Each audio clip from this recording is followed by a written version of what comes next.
ഏവർക്കും സ്വാഗതം.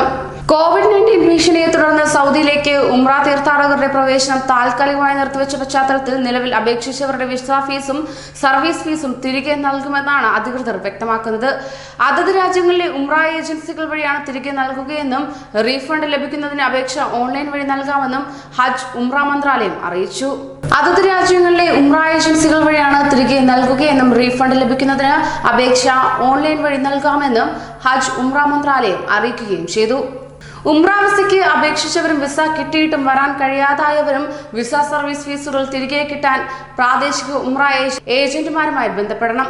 കൂടുതൽ വിവരങ്ങൾക്ക് കസ്റ്റമർ സർവീസിന്റെ 009692002814 എന്ന നമ്പറിലോ mohcc@hag.gov.sa എന്ന ഇമെയിലിലോ ബന്ധപ്പെടാമെന്നും ഹജ്ജ് ഉംറ മന്ത്രാലയം അറിയിച്ചു.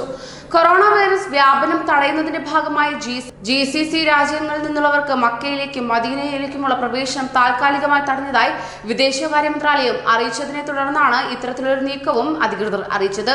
നിലവിൽ സൗദിയിലുള്ള GCC പൗരന്മാർക്ക് നിരീക്ഷണ കാലാവധിയായ 14 ദിവസത്തിനകം രോഗമില്ലെന്ന് തെളിയുകയാണെങ്കിൽ ഹജ്ജ് മന്ത്രാലയത്തിന്റെ പ്രത്യേക അനുമതിയോടെ ഉംറ തീർത്ഥാടനം അനുവദിക്കുമെന്നും വ്യക്തമാക്കുകയും ചെയ്തു.